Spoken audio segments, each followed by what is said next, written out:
Just sip on this.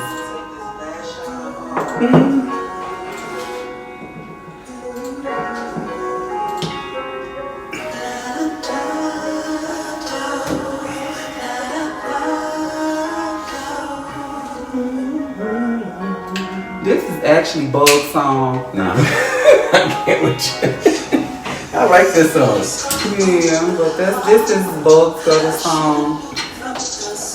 Okay, what's up, guys? This is Brendan Ortiz here, and we're live on Facebook Live for the King B Show, Uncensored, Raw, Uncut, and Blunt, with the actress and singer Tia Carta. I just wanted to go ahead and bring some light to Nightfall. Nightfall dropped about 2 weeks ago. She was the lead actress in Nightfall.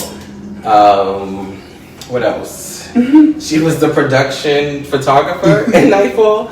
But at the end of the day, we're here to talk about Nightfall. I got a couple of questions for her, but I'm going to go ahead and let her introduce herself and give you guys, even though you should already know who she is because you're following both of us on Facebook. Or something like that, right? Right, exactly. So you should already be familiar with this songstress. Yeah. Okay, so my name is Tia Carta.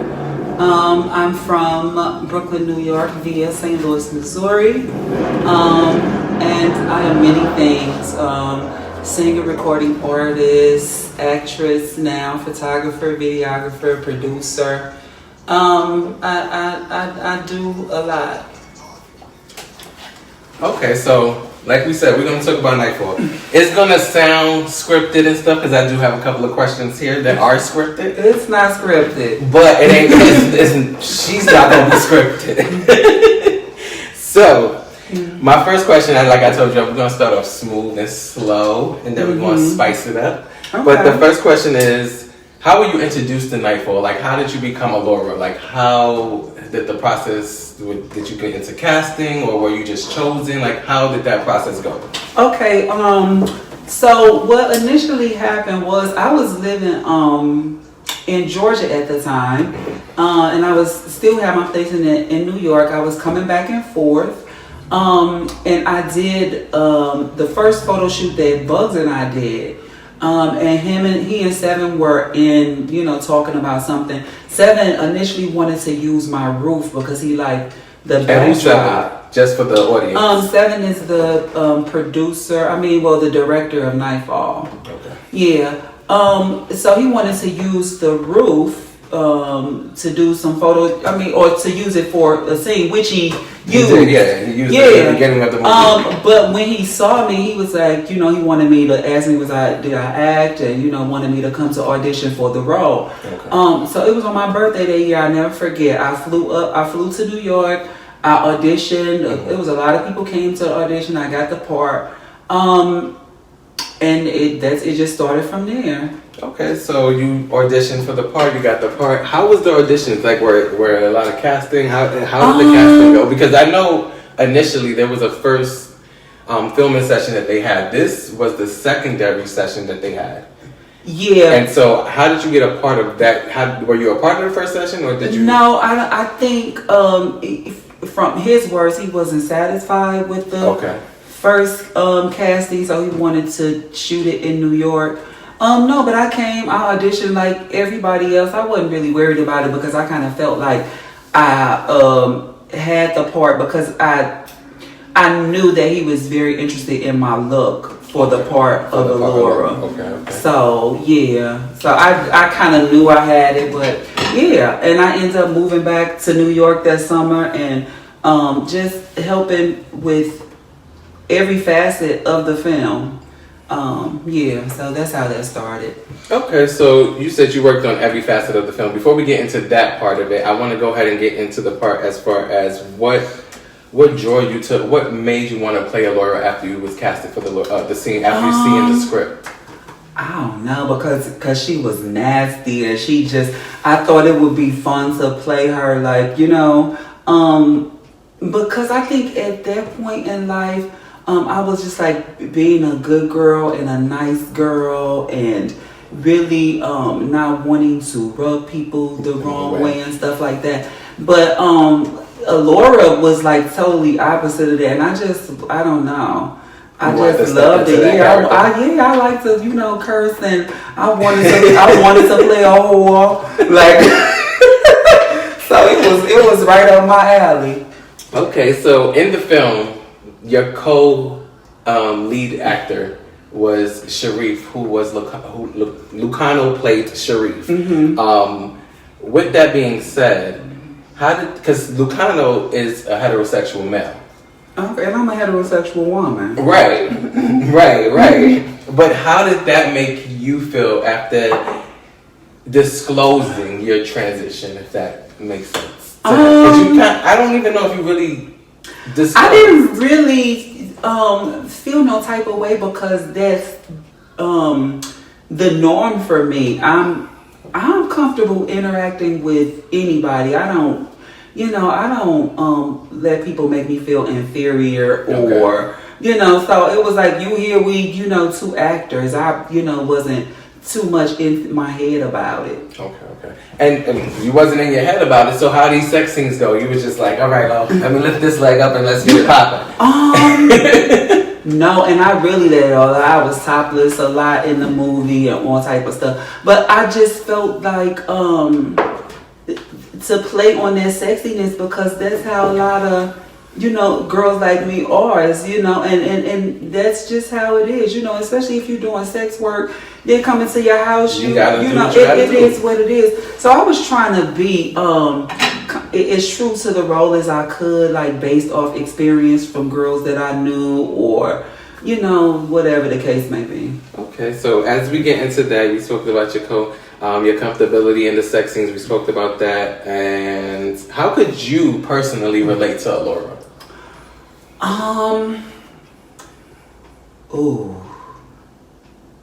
I could relate to her. I guess in the sense of not taking a lot of shit, but to me, she was a bit overboard, like her personality and stuff. And then when I got deeper into the character, when I realized she's actually based off a real person. Yes.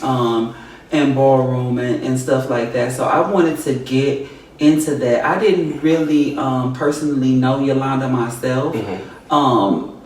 But I've, heard about her and saw her and watched the clips. So I really couldn't grasp her how I really, really wanted to, but I did my best. Okay, so one of our viewers are saying that you did that role, my favorite character. They're saying that this role was definitely made for you.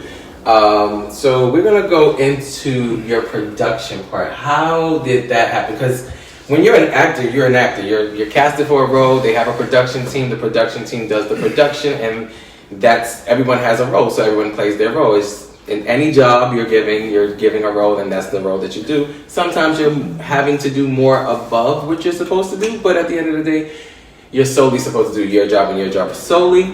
And so now with Tia was ending up, so I was the production manager and the executive producer of the show, which I got no credits for, and I'm going to continue to say that. I already brought it to my friend's attention, who is Seven King. I don't know why you keep saying your friend. He's not your fucking friend, but anyway, go ahead. I got history with Seven. Me and Seven known each other for 7 years. Okay. So, but I guess that's just my kind heart at the end of the day. Like I would always, anywho, whatever. It is what it is. I did my part. I never did anything bad to him, no ill will or anything. This interview is about you, not about me. You silly. No, but anywho, how did you end up being a photographer for the production? How did you become a production well, he initially was interested in me for my photography. I did the shoot with Will or whatever. So, and he was just really, trying to save money and, cutting corners and, doing what you can do to make a production happen. I understand that. Mm-hmm. And in the moment of making it, I was passionate about it. I really wanted to do it. I wanted to give all that I could because it was something that I was a part of, and I just wanted it to be dope. So, that's really, really what it was. Reading the comments again, distracted. And I, probably doing too much, but from the beginning, Bugz was telling me from the start, he was like, Tia, you're doing too much. Just focus on acting and being Allura and all of that. But I like a challenge, and then once I'm engulfed, and you see the creativity, I'm engulfed. Yeah, and I enjoy being in front of behind the camera just as much as I enjoy being in front of the camera. I love production. I was on last season of Pose. I was taking it all in. I was like really getting into the camera setup and all this that was going on. So I really just like production. Okay. So yeah. So but that bitch got me. I was just about to say, because somebody just said, well, Bugz just said you never have to do more, because I made a statement saying that when you get a job you're supposed to do your job, but sometimes you have to do more. You're not supposed to do more. Right. But we did more because. But you know what? But being even, I think picking up, just being in certain demographics, just being a black woman, I have to work harder, and being a black trans woman, I have to work even harder. So I recognize that, and I guess in that moment I was in that because I really wanted to, people to know that,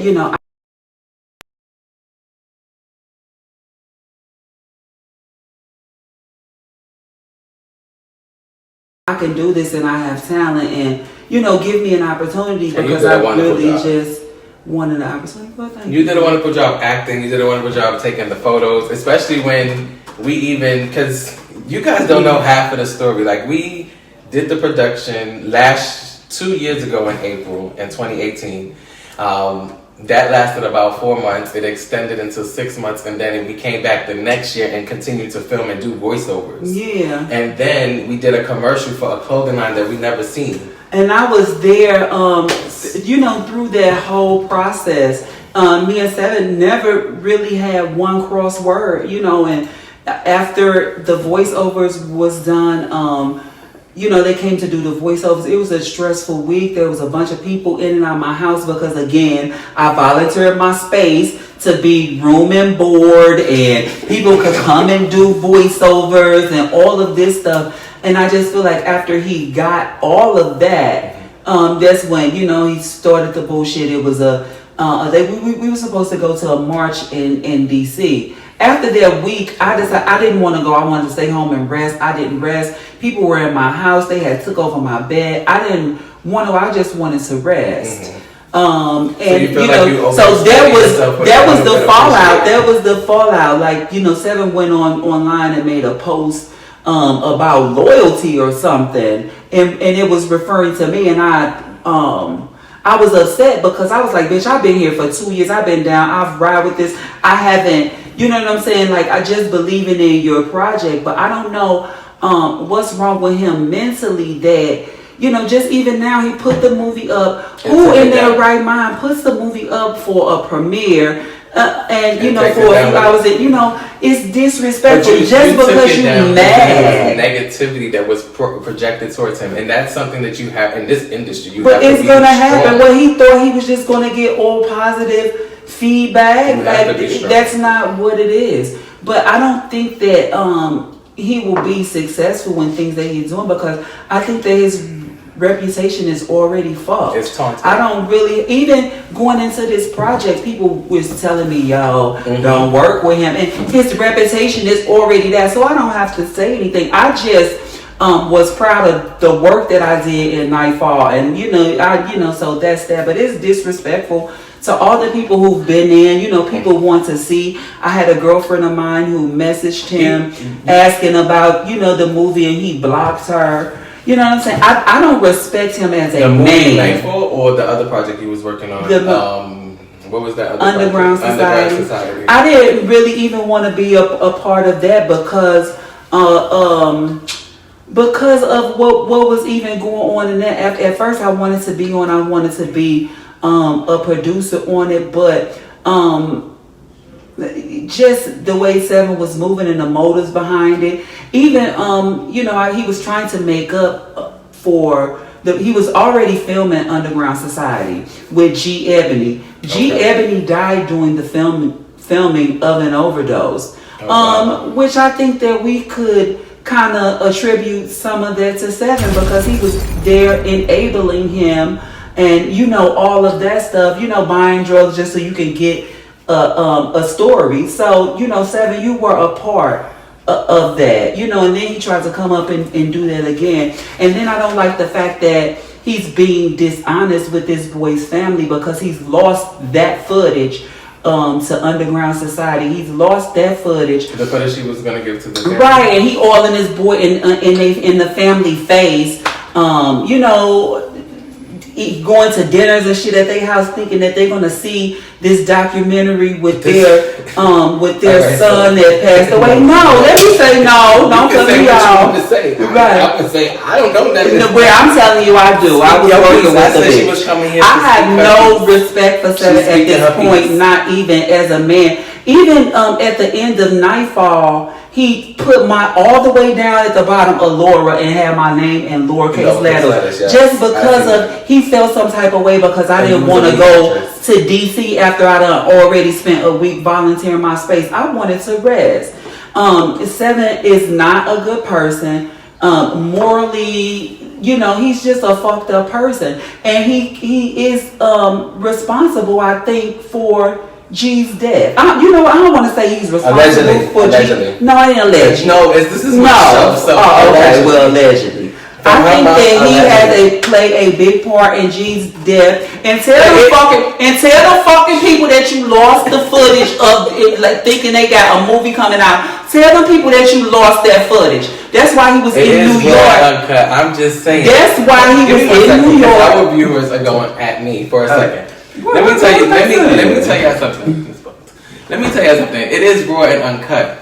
But my thing is, I'm not gonna filter her or nothing. This is not about to be edited or nothing. This is going to be as raw as it is. Whatever she says is what she says. Like I said, she's speaking her piece.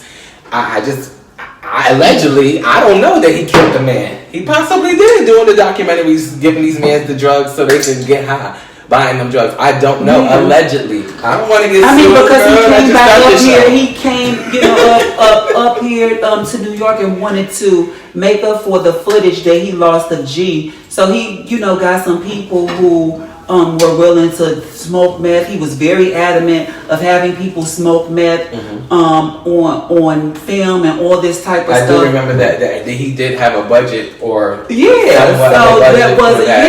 it's not. And I just want to even get off of it because I'm tired of talking about him. But this is going to flow into our next topic. But I think that no good will come to him. I think, unfortunately, he's a very talented. He's very talented. Director, writer, producer. He's very, very talented, but he's just not a good person. And if I see him, I'm liable to smack the fuck out of him because he just unblocked me from.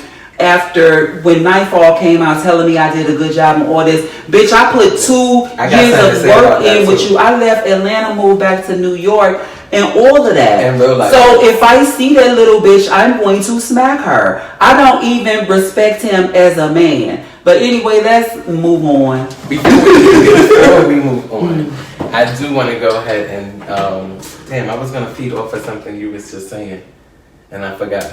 That quick. What? That I don't respect that bitch as a man? No.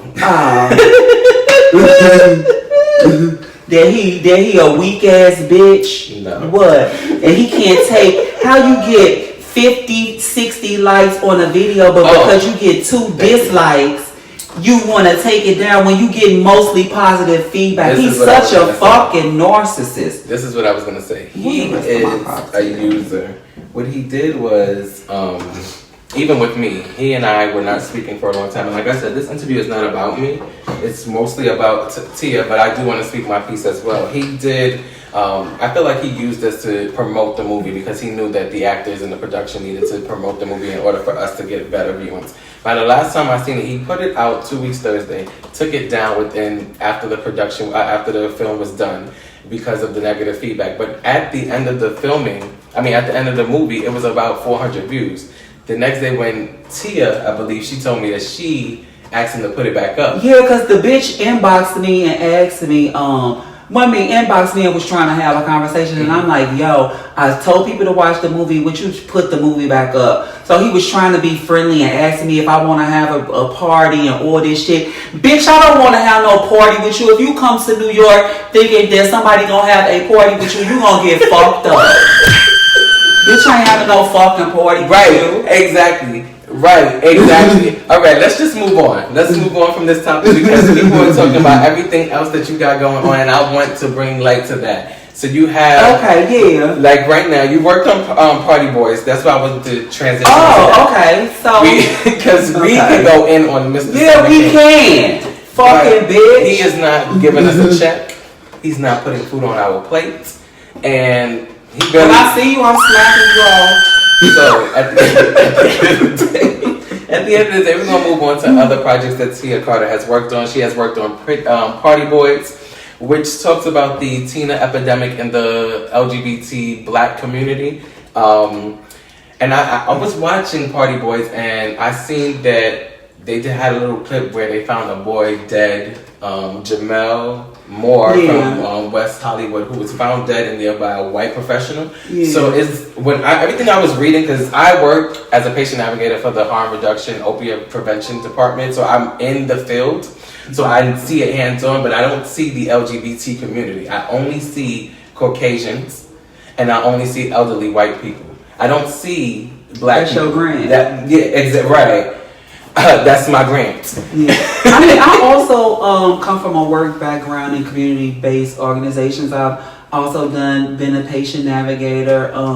I was probably one of the first PrEP navigators when PrEP really hit big and they started really making it a big thing, which PrEP had been out for like 20 years already. Okay. We had a guy who came to do a training, a white guy, and he was just saying how long he had been on PrEP and, you know, stuff like that, and how they just introducing it when a lot of people could have been saved, because Truvada is the medicine used. Was the medicine being used, the main medicine being used for PrEP. And that was a big lawsuit out on it. Yeah. And Tripla and all them other medicines. Yeah, so, you know, I come from that background too, and like being involved in the community. What was the fuck did you just That was no question, girl. Well, what the fuck were we asking? What the fuck you were saying? We were just talking about the PartyBoi and how the epidemic. Oh, PartyBoi. Okay, so how I got involved in that, At the time, I was a patient navigator for community health care. No, I was a health educator for a community health care network. Okay. And just the epidemic was really, really getting big. I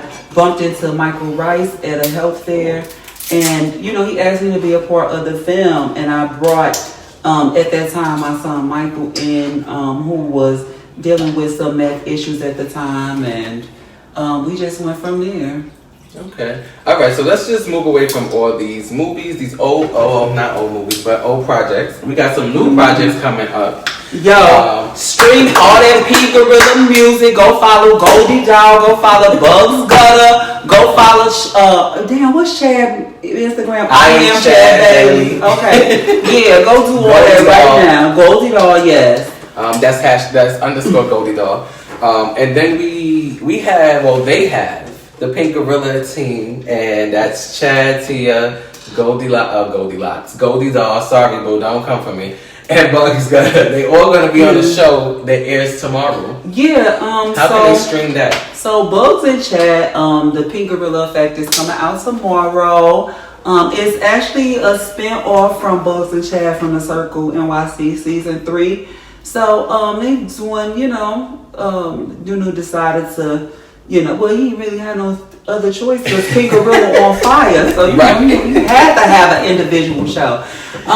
No, but it's just like a look inside to, what we doing and starting and building the empire that is Pynk Gorilla. And what is Pynk Gorilla? What is Pynk Gorilla into? Pynk Gorilla is a record label. It's a marketing management, production. We do all type of stuff.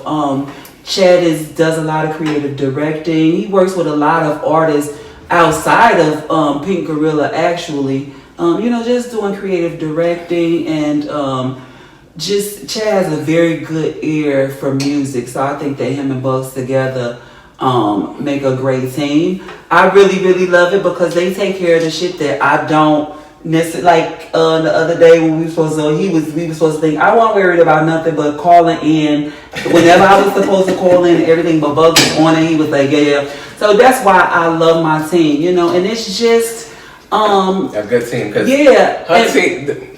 My Uncle Bugz called me like, how y'all gonna do this video interview? How that's gonna work? We did it. It came out great. The interview came out amazing, but the audio was dead. So now that's why we're here live, anti-social distancing, and we're here doing this interview, giving you all the tea. Mm-hmm. And so, Bugz and Gutter, the Pynk Gorilla Effect comes out tomorrow at what time? It's coming out tomorrow at 9 o'clock. We're gonna do like a countdown and everything, man. I really just want to shout out to there's so much support from I want to say unlikely support, because the people that we look to and people who are actually close and friends and stuff, they don't really. But strangers and the unlikely support, I appreciate messages and all that stuff from people reaching out and encouraging me and just all type of stuff. So I just want to say thank you. I really, really appreciate all of that. One of our viewers said your hair looks really nice and they can't wait to hear the music and see the show. Yeah, so music project, working on that too. It's a couple people in line in front of me, which you were in the studio the other night, right? Yeah, which I don't really mind that. I realize, you have to play your part when you're on a team, and there's it's not sometimes like, I want it now. Yeah, I'm totally not that person. I'm fine. I'm like, I'm let everybody go, because when it's Tia Carta time, it's Tia Carta time. Right, and now it's your time. So let me see what else do we have here. We talked about everything on my thing. This is not really off the topic, but this is on the topic. So I seen something on Instagram. As you know, I'm in the community, but I'm not in the community I've never been to a ballroom, I've never done any of that. I love my community. I support my community. I'm there for my community, but I just never been interactive with the community. So I seen that 5 trans women were killed in Missouri, and one of them was Nina Pop. Okay. I think I seen a story like that. You know what? A lot of people don't know with the thing and the murders and stuff about a year or so ago. My thing is, it was hard for me to Google because I wanted to talk about this. Oh, okay. I wanted you to bring some light onto how you felt about it because, hello, you're a woman. So I wanted to shed light on it because I, one, just seen it on Instagram. 2, I tried to Google and couldn't find much. First it said 18, then it said 5, then it didn't. Then it was only showing white people, and I was just like, no, I don't want to see white people. I want to see black people. I want to know what the hell's going on with my community. Mm-hmm. So, how do you feel, and what's your perspective on these killings? Why are these girls dying? Because I seen Tia say that the girls be dying because they be lying. I think in 2020, I don't think I'm not going to say allegedly because it's a fucking video. I'm not saying there's so much of that going on, but I mean it definitely does happen, and we won't deny that. I think that just like I posted last night the beginning scene of Allura's demise, and it's just when you work and when you do things and you're entertaining men constantly. For money and different things, or you just on the street, it's just a possibility of what can happen, and it's just is what it is. Yeah, because that can happen to me too. If I slip up, but that can happen. It's true. It can happen to me. I can slip up on Grindr, go on Grindr, probably meet somebody. It's happened, in the gay community too. But unfortunately.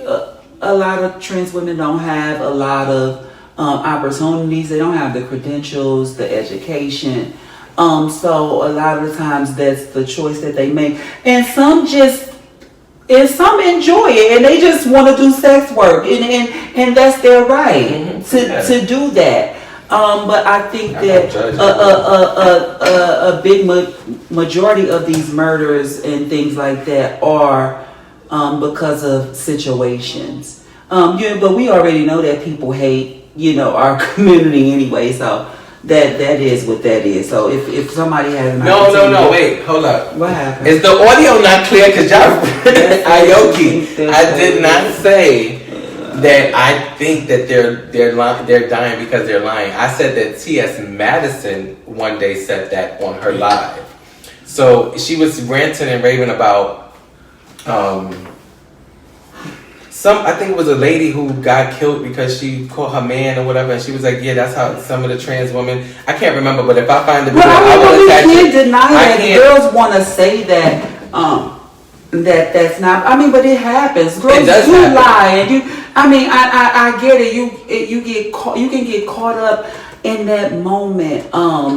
You get caught up in that moment of just being this woman, and people or seeing you how you want to be seen and you envision yourself, and some women get caught up in that. Some girls play a dangerous game and they like to play that game. So let's not deny that, but let's also not say that that's like the reason why. Main reason. Because a lot of the girls do tell their tea up front. It's something that you walk up to before they even say hello. They be like, telling. I even feel like I'm not like on my page and stuff. There's people I don't constantly announce it and all of that stuff. Like I talk about things. I'm a part of what I'm a part of, but you don't never really see me on my page shouting it out. Yeah, and I first of all, it's none of nobody's business. I mean, it becomes someone's business if when you're intimate. Yeah, and we can't just ignore that. We just can't. Expect to be like, oh, what I'm saying? There's consequences to those actions. So, yeah. What's going on? So, guys, do you got any questions? It's a small percentage is doing that. Most are dying because insecure men and women belittling them and making them kill themselves. Well, suicide is different. Yeah. We weren't talking about them. But we're just talking about, like, the killings. Yeah. In general.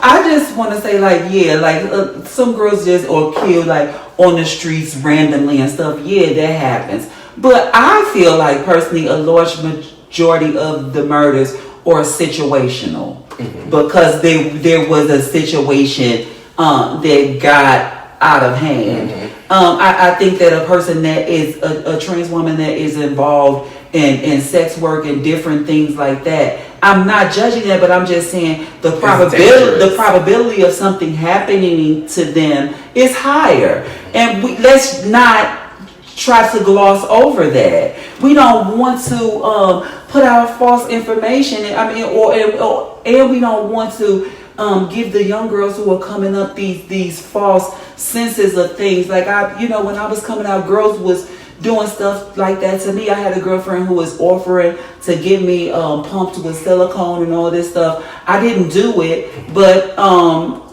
later on into our friendship, all the time she was having problems with her silicone. So, bitch, why you trying to get me to go get some, and you having problems with yours? Like, what the fuck? So a lot of the stuff is situational. If you not, and not to say that random things can't happen, but a lot of the times girls be in compromising and questionable situations. So away from that, I want to go ahead and try to shed some more light on all the other projects you got going on. Do you have any new music coming on? Yeah, I got quite a few songs recorded. Okay.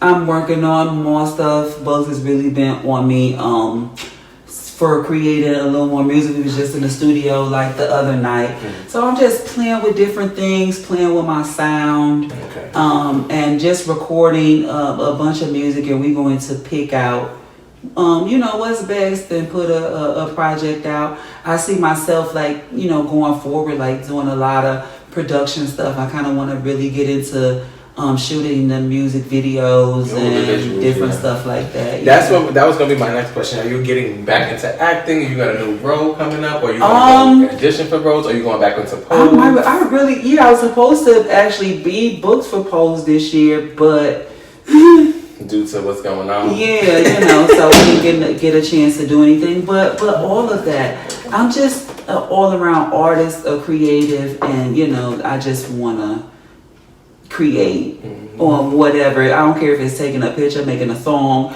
shooting a video. I wanna do something. You wanna be creative.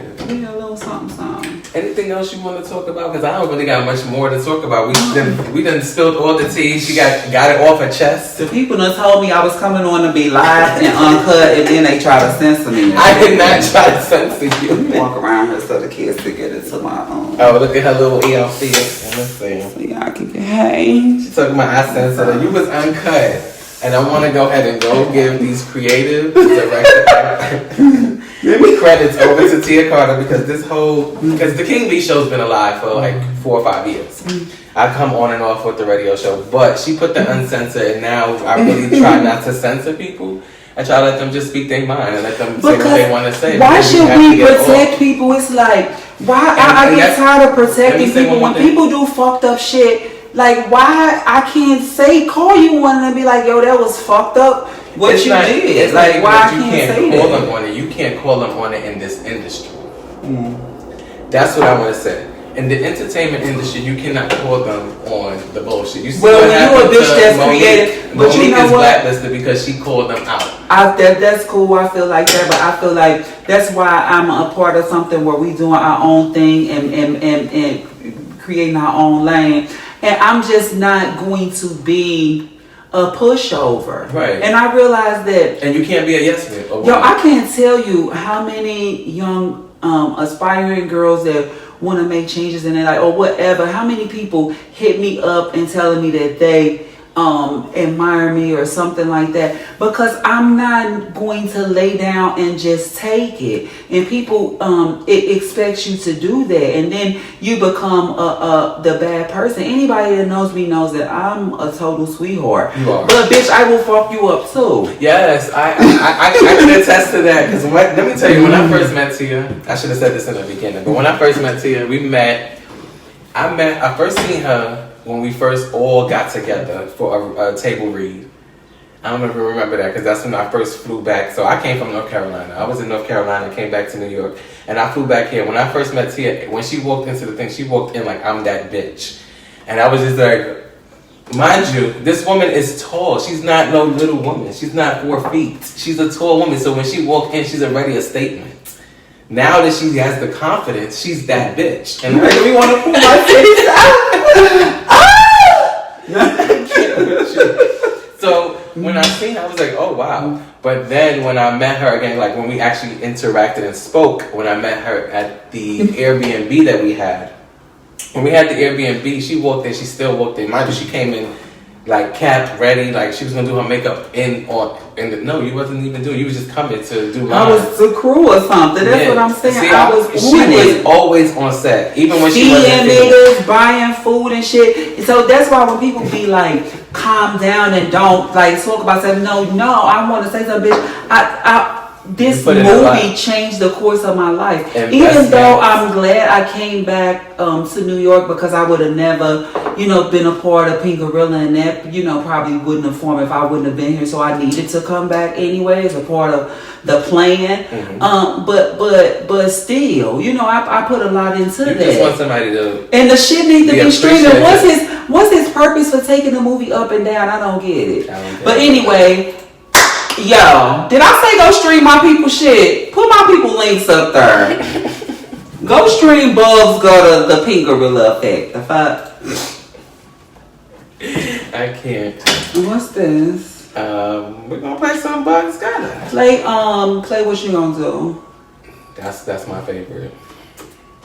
So guys, we actually are wrapping up the show. Before we go ahead and end the show with some Bugz Gotta What You Gonna Do, we gonna go ahead and give Tia the opportunity to give you all her platforms and what she got going on next. Tomorrow, like she said, at 9 p.m. they're going live on YouTube with their new show, Chad and Bugz, or Bugz and Chad, the Pynk Gorilla Effect. So go ahead and tell her where you can catch me. So check it. Tia, I'm Queen of Pynk Gorilla. You can find me on IG as she is Tia Carta, or on Facebook, Tia Carta, and follow everybody in my team, Bugz Gotta. That's Bugz Gotta Instagram, Facebook. He's streaming everywhere.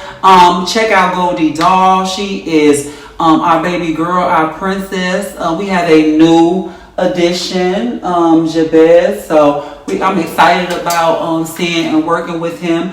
Also follow Pynk Gorilla Entertainment and tune in tomorrow to the Pynk Gorilla Effect. What up? Well, wait, do you see this camera and what it's doing to that light in that face? Okay. Well, anywho, guys, thank you so much for tuning into our live Facebook for the King B Show, Uncensored, Raw, Uncut, and Blunt. That is rub. You rub on me, I rub on you. Tune in every other day, I guess. I'll do an interview. Hey. Next interview is going to be Nabo Fully Loaded of Born Hustlers Film.